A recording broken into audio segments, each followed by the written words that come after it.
এই সন্তান থেকে বহু সন্তান হবে, যাদের মধ্য দিয়ে পুরো পৃথিবী আশীর্বাদ লাভ করবে। কিন্তু আব্রাহাম আর তার স্ত্রী সারার সন্তান জন্ম দেওয়ার জন্য অনেক বয়স হয়ে গিয়েছিল। কেটে গেল।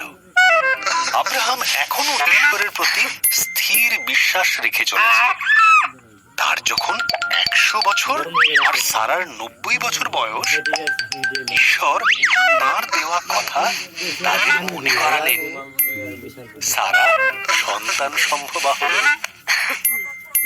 যখন জন্মালো, সারা এত খুশি হলো যে আনন্দে হেসে ফেলল।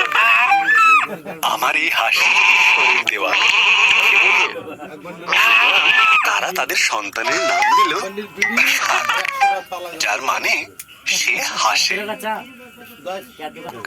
ঈশ্বর আব্রাহামের মহাপরীক্ষা নেবার জন্য তাকে মরিয়া পর্বতে উঠিয়ে ঈশ্বরের নামে বলিদান দিতে বললেন। সে ঈশ্বরে বিশ্বাস রাখল।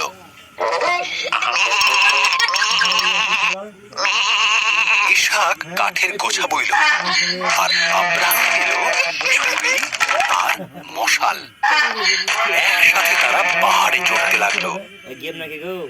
বলিদানের মেষশাবক কোথায়? ইসহাক জিজ্ঞাসা করল। আব্রাহাম উত্তর দিল, ঈশ্বর যোগাবেন। বেদির ওপর কাঠগুচ্ছ সাজালো। ইসহাককে বেঁধে কাঠের গুচ্ছের ওপর শুইয়ে দিল।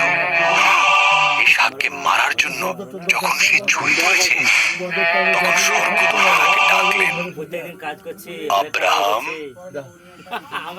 না, স্বর্গদূত বললেন, ঈশ্বর জানেন তার প্রতিজ্ঞাকে তুমি বিশ্বাস করো। ওই দেখো, সিং আটকে ছটফট করছে। ওকে ঈশ্বরের নামে উৎসর্গ করো। তার ছেলের পরিবর্তে মেষটিকে ঈশ্বরের উদ্দেশ্যে উৎসর্গ করলো। এই জায়গার নাম সে রাখলো ঈশ্বর যোগাবেন। কারণ ঈশ্বর বলির পশু যোগান দিয়েছিলেন। ঠিক যেমন ঈশ্বর বলেছিলেন, তার দেওয়া কথা তিনি রাখলেন।